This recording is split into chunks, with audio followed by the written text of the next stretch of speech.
Well, hey, I'm glad that you are joining us indoors for our service. I'm glad that you're here. And I gave everyone a cheat sheet this morning because we're going to be going to a couple of different places in the Bible, and I thought it might be easier if we had it all in one location. So here are the notes for this morning. And we are in Bad Religion, week 5. We are looking at these 7 woes of Jesus, these critiques that Jesus makes against the religious establishment of the time. And this week is called Swallowing Camels, because that sounds like a great sermon title.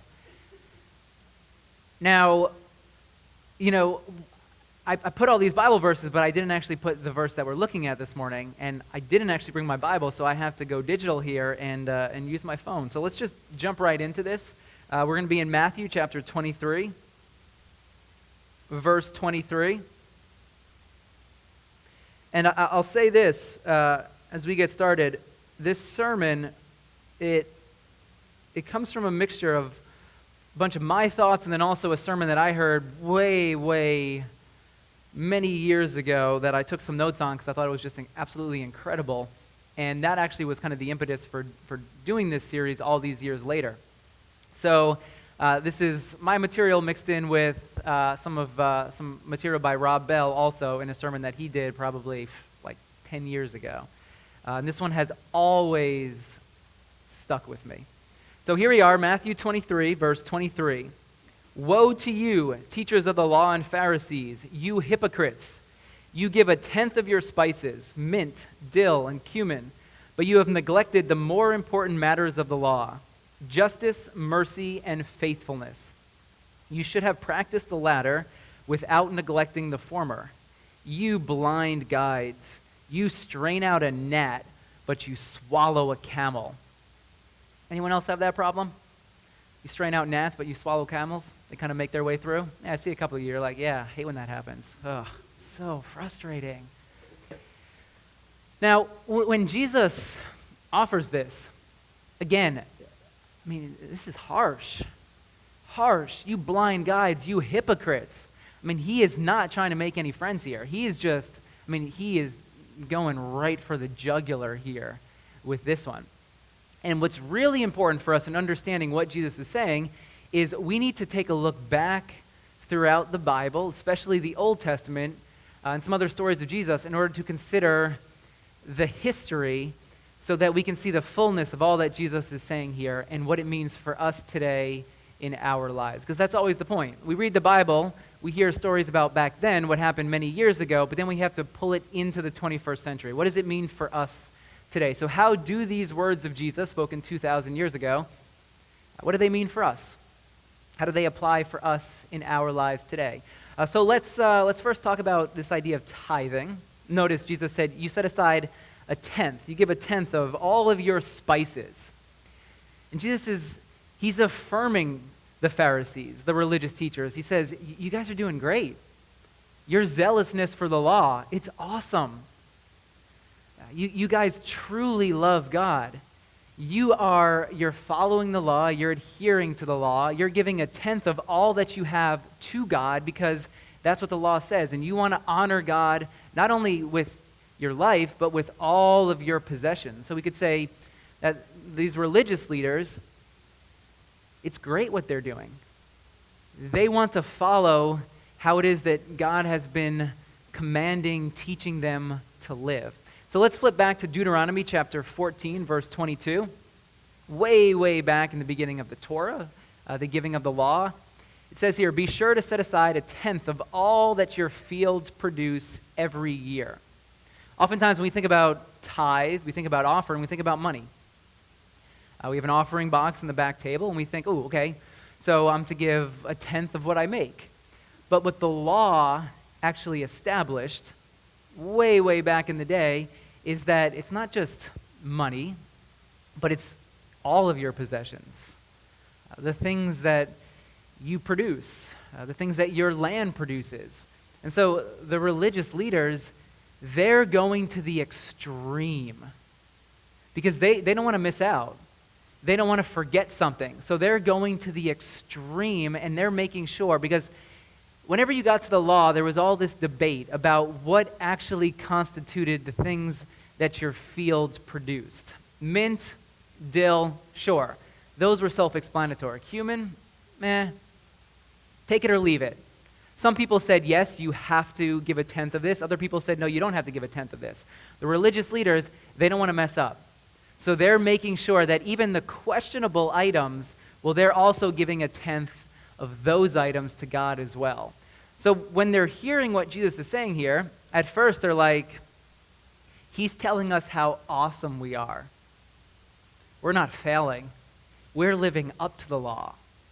All the rules, all the regulations, all the ways in which God wants us to live, we're not only doing that, but we're going beyond to make sure that we're covering all of our bases. And Jesus is saying, that's great. Awesome. Keep doing that. But then we get to the second part of this critique, the second part of this woe. But, and I'll look at it again here. So much easier when you have a book. I don't know about you, but reading books on Kindle, I just can't do it. I need a physical book in my hand. Reading the Bible on my phone, I can't do it. So you give a tenth of your spices, but you have neglected the more important matters of the law.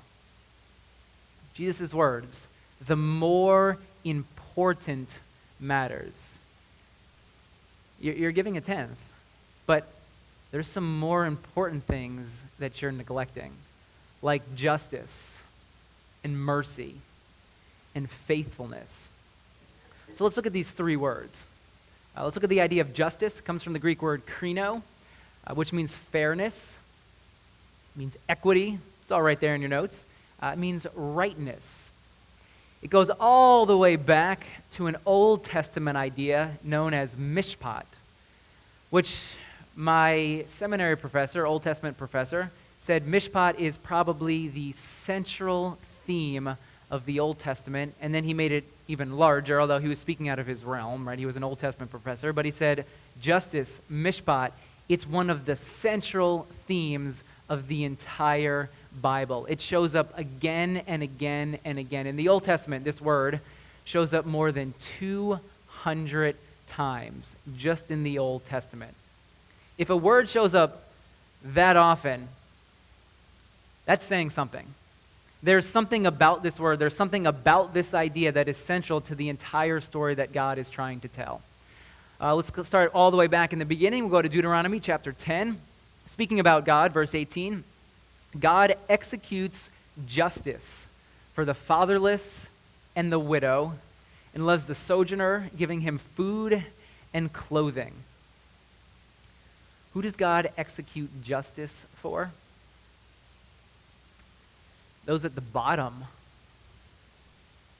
the vulnerable, the left out, those who haven't received a fair allotment in life, those who have been cast to the side, those who are just struggling to make it. You know, sometimes in the world we live in, we look at those who are just struggling to make it, and we think, what did they do wrong? What put them in that position? Why are they struggling? They must have messed up. I mean, even throughout the New Testament, you see people asking Jesus, hey, why is that person sick? Or are they blind? Was it their fault? Was it their parents' fault? Like, we live in a world, and this has been going on for thousands of years. We live in a world where we think if there's something bad that's happening, and someone who's at the bottom, they must have done something wrong, or one of their parents must have done something wrong. But yet what we see here all the way back when the law is given, when God is showing people what does it mean to follow God, we hear that God is a God who executes, delivers justice for those who are at the bottom, those who have lost out, those who don't have access to some of the things that we all just take for granted from time to time. But God is on the lookout for those who have been passed over. And then let's flip forward a little bit. If you had a Bible, we'd be flipping forward to Ecclesiastes chapter 5, verse 8. If you see the poor oppressed in a district, and justice and rights denied, do not be surprised at such things. It's kind of a sad commentary, is it not?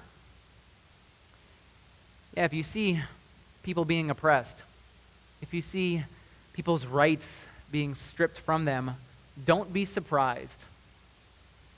Don't be surprised. That kind of make your heart sink a little bit? Don't be surprised by this. For one official is eyed by a higher one, and over them both are others higher still. The increase from the land is taken by all. The king himself profits from the fields. What's being said here is that when rights, justice, goods, wages are denied people, it's those at the top who are exploiting the poor. Don't be surprised by this. This has been going on. Ecclesiastes, we're talking way before the time of Jesus. Thousands and thousands of years, we've lived in a world, in a system, where those at the top keep going after more and more and more.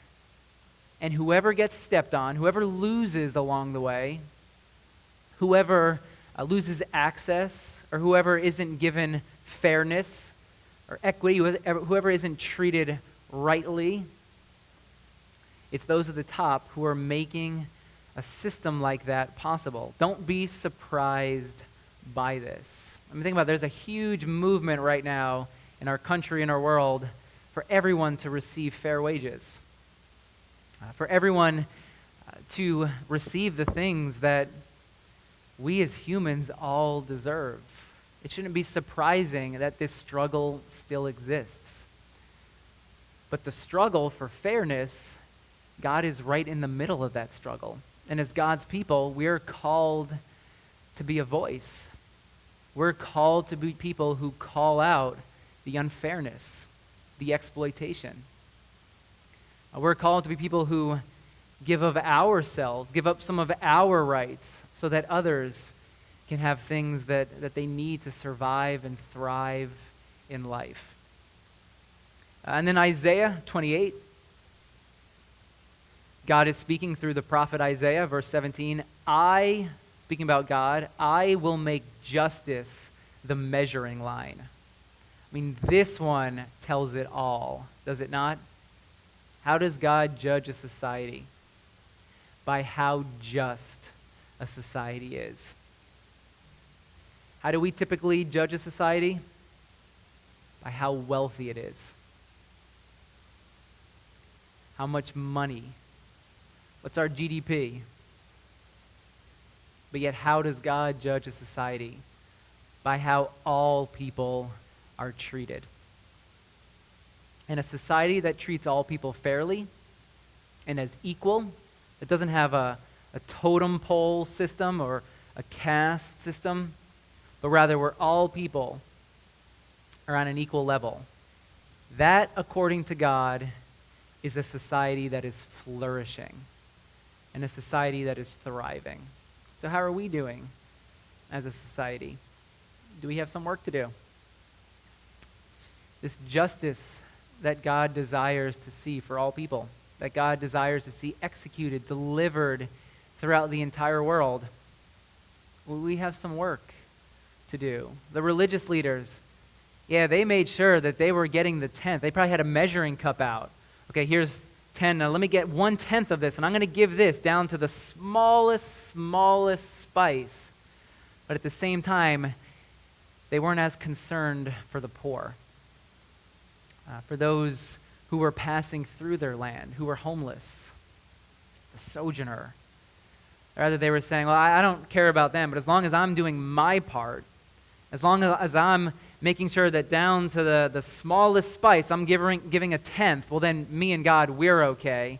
But they weren't concerned about the larger society and those who are at the edges, at the margins of society. And then let's look at this second word here, mercy. Elios is the Greek word. It means compassion, active pity.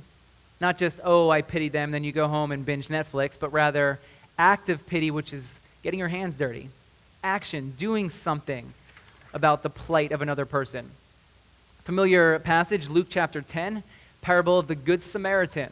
And at the end of Jesus telling this parable, he asks those who are listening, which of these three, the ones who were passing by, a few just kept on going, the religious leaders kept on going, which I remember a couple months back, Pastor Mitch gave an online sermon throwing me under the bus, saying I was one of those religious leaders that just passed on by, which we had words after, of course. But which of these three do you think was a neighbor to the man who fell into the hands of the robber? Well, the expert in the law replied, well, the one who had mercy on him. It was the person who stopped, who paid for the bills, who didn't continue on his way. Like, yeah, his Chipotle order was ready at 5 and it was 5:05, but he said, it's okay if it gets cold. I'm going to take care of this man here who's on the side of the road. I'm going to put him up in a hotel. I'm going to give from my bank account so that he can be healed and so that he can have food and shelter. So that's the one who had mercy. And Jesus told him, go and do likewise. Notice, there's an action word here. Go. Go and do likewise. When you see someone who is struggling, when you see someone who is having a difficult time, maybe they can't pay the bills, maybe it's someone who's lonely and they don't have anyone else to talk with. When you see someone who feels left out, go. Go. Show mercy, compassion. Don't just pass right on by them. Don't be more concerned for your own welfare than you are for the person who is struggling on the side of the road. And then here's another Jesus quote, which is always a good thing to quote Jesus, is it not? Matthew chapter 9, you're never going to go wrong quoting Jesus. Matthew 9, verse 13. Go and learn what this means. I desire mercy. What does God desire? Mercy, compassion, not sacrifice. Think about that. Sometimes we think about going to church as a sacrifice. Sometimes we think giving to the church is a sacrifice. And sure, it's all a sacrifice. Yeah, I get it. But what is it that God truly desires, even more than a sacrifice? Something that we can physically do with our hands.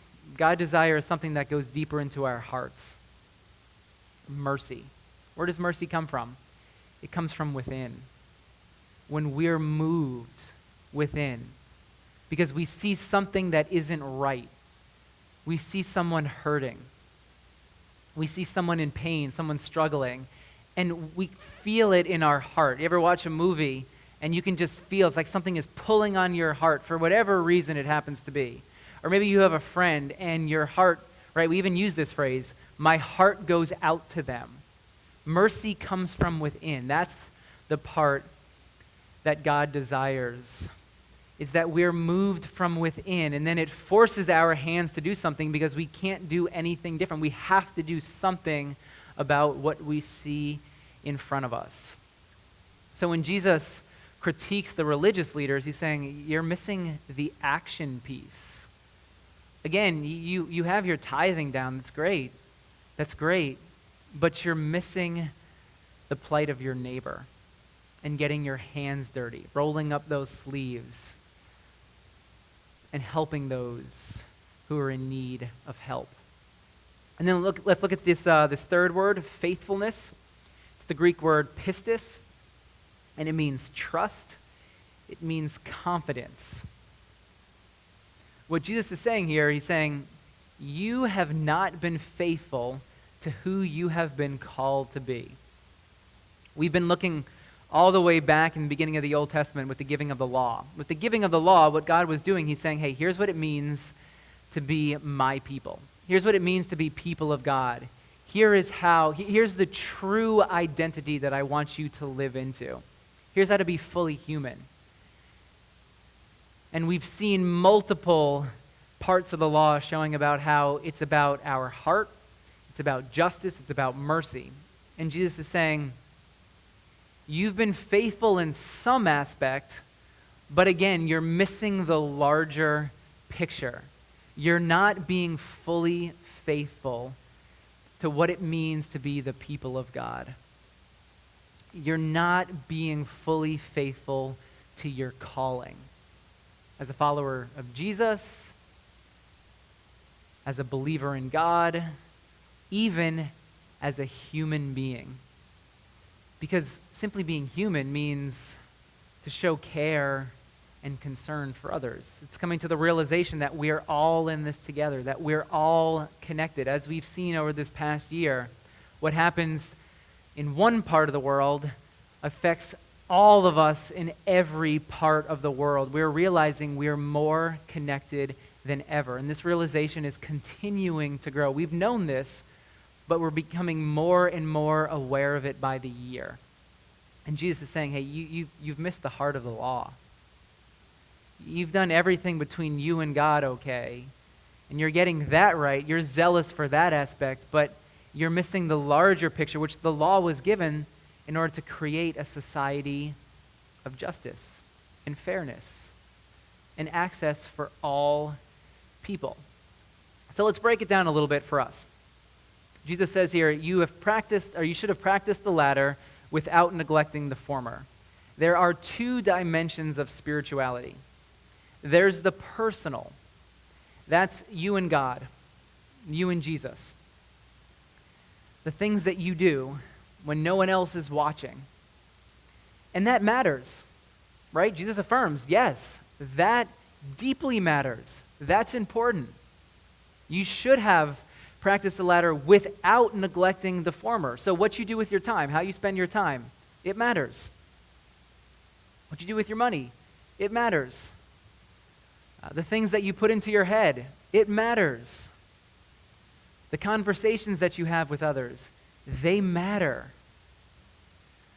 Cultivating your relationship with God, it matters. It all matters, yes. But then there's another dimension of spirituality. It's the outward dimension. The things that we've been talking about here this morning. Compassion, mercy, seeking justice. And Jesus is saying, what he actually says is, it's the more important matters of the law. I mean, these are Jesus' words. See, oftentimes we get hung up, especially when we live in such an individualized culture as we live in today. Church becomes all about us and God. Religion becomes about us and God. But what Jesus is saying here is, when that happens, we're missing the point. Because our spirituality, it can't just stay within us. It can't stay within our little, now we have a 6-foot sphere around us, right? It can't stay within this 6-foot sphere, but rather our religion is to compel us outward, so that we roll up our sleeves, so that we be people who are an active force in the world. There was a song I remember. Maybe some of you remember this song. When I was in high school, I think there was a band called Audio Adrenaline. And they had a song called Hands and Feet. I want to be your hands. I want to be your feet. Oh, man. High school or youth group, Christian youth group songs. But it's true. It's true, right? We are to be the hands and the feet of Jesus. And Jesus is saying, hey, your spices, yeah, you got that. The things your field produces, you're great at that. But let's get those hands dirty. Take the gloves off. Let's go get involved in the great, important matters of the world. I love, it gets to the end here, right? You strained out a gnat, but you swallowed a camel. And this is like the final dagger that he just delivers. We can look at Leviticus chapter 11. And this is about cleanliness laws, talking about insects. When an insect or a gnat or whatever it happens to be, one of them dies and falls on something. So let's say you have a mosquito. And this happens oftentimes if we're on our back porch, if we're outside with a mimosa in the morning, or maybe, I don't know what your preferred drink is in the afternoon or evening. But imagine a mosquito comes by and it falls on something. Or maybe it's on your plate, right? Memorial Day, it's a time to barbecue, to be outside. Not sure if that'll happen. But let's say you're outside, a mosquito falls on your plate. Well, that article, or maybe it's your fork, whatever it happens to be, it's going to be unclean. So you cannot use that fork. You can't have that plate in. You got to throw it all out. Because now it's unclean, because the mosquito has died, and now it is contaminating the entire space, that entire article, the thing that is there. So whether it's made of wood, cloth, hide, or sackcloth, same thing with your clothes too, right? Mosquito falls on your shirt, whew, it's time to go change. And then you got to set that aside for a while so that it can be clean again. Put it in water, right? It'll be unclean till evening, and then it'll be clean again after. So there's a process, a way to make things clean again. Now, if one of them falls into a clay pot, everything in it will be unclean, and you must break the pot. Pretty extreme, is it not? Something falls in your clay pot, break the pot. You can't keep it anymore. Everything in it will be unclean. You must break. Okay. Any food you are allowed to eat that has come into contact with water from any such pot is unclean, and any liquid that is drunk from such a pot is unclean. Okay, here's the really interesting thing. Remember I told you that there was all these nuances about the law, and some people would say you got to do this and this. There's all these different interpretations. So when Leviticus 11 was being interpreted, the consensus was anything that was smaller than a lentil, you didn't have to worry about it. So whatever's smaller than a lentil, don't worry. So I guess a mosquito, probably a bad illustration, because a mosquito is smaller than a lentil, so you'd be okay.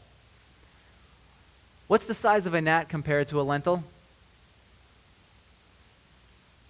Smaller, right? So according to the interpretation of this law, did a gnat really have to be strained out? No. Again, remember, religious leaders, they're going to the extreme. They're living in fear. They're afraid if they don't follow the law and follow it to the extreme, they're going overboard here. You ever do this in your relationship with God? You go to the extreme because there's this fear. If I get this wrong, I'm going to cover all my bases. Because if I get this wrong, or if I'm not good enough, if I don't do enough, well, then God's going to be upset with me. And Jesus is saying, you go to the extreme. You strain out a gnat. That's great. That's awesome. But in the midst, you're swallowing a camel. You're missing the larger, more important matters of the law. What were they concerned about? Themselves and God, but they didn't care about their neighbors.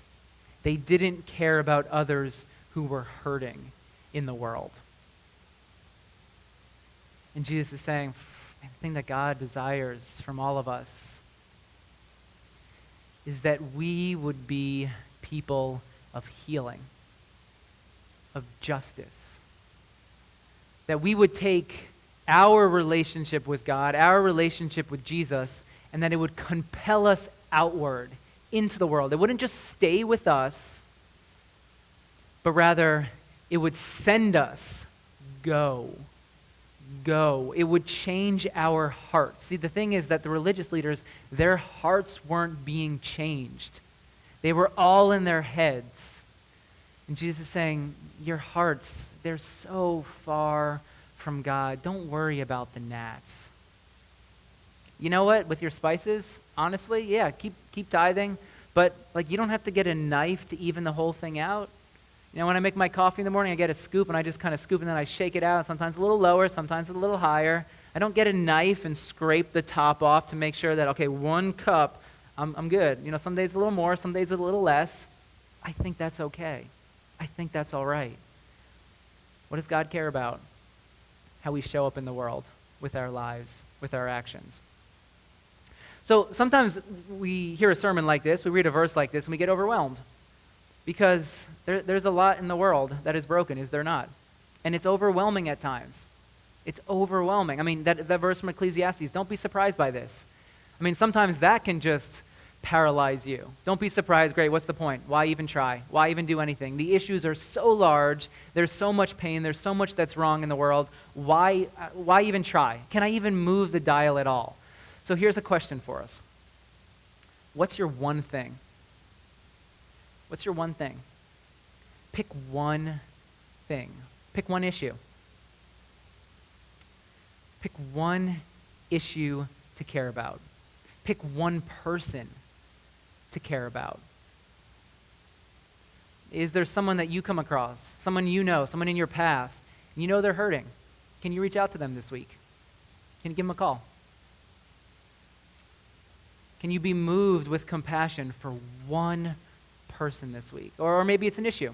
Maybe there's something that is just pulling on your heart, and you know deep within that, man, there's something wrong about this. I have a friend right now who is applying for jobs at World Vision because he thinks that families, kids around the world who don't have enough food, medicine, clothing, education, and shelter is wrong, and he says, I want to do something about it. And so he's applying for a job at World Vision now so that he can do something about this situation around the world. That's the issue that he cares about. Is there one issue that you can give time, money, your voice to? Is there one thing? So we have to always break it down into the smaller pieces. Otherwise, it's overwhelming. So what's your one thing this week? What's the one step that you can take? One step. That's it. Don't look 5 steps down the road. You take the one step, and then you see what happens. And then maybe there's another step. Maybe that's 6 months down the line. That's okay. What's the one step? And for us here at Awaken, this year has been crazy in the sense, I don't know if crazy encapsulates, can capture the totality of all that's gone on over the past year, but one of the things that saddens me is that we haven't been able to engage in some of the normal activities that we have practiced over the years. So the Walk for Water, where we raise money for clean water, partnering with Harlem Grown for a community garden, the times that we've been in here stuffing t-shirts to be delivered to homeless shelters in Westchester. And so we are looking to get back to some of those practices. We want to be involved with some of the great issues that are going on in our world, to show others they're not forgotten. And that through our lives that they would come to the realization that they would see and tangibly know that they are loved by God and that they're not forgotten. And that our lives would show this through our actions. So this week, don't strain out gnats while you swallow camels. Pick your one thing and go from there. Let me pray for us. God, I thank you for these challenging words of Jesus. God, these words that have challenged followers of Jesus now for 2,000 years. And I thank you that we can read these words today and that, God, we can still be challenged by what Jesus said. God, I pray that we would practice the personal dimension of our spirituality without neglecting the outward dimension. God, I pray that the personal dimension, God, our relationship with God, God, our pursuit of Jesus would compel us outward. God, that we wouldn't be concerned simply with us and Jesus, but that we would be people of active compassion, people of mercy. God, so show each of us this week, what does that mean for us? Show us that one step, that one issue, or that one person. And then, God, give us the opportunity, give us the courage to take that step this week. And may you meet us in that moment. So, God, may you stir our hearts. God, may we be people who seek after justice, fairness. God, may we be people who care for some of the great hurt that exists in our world today. We ask all this in the name of Jesus. Amen.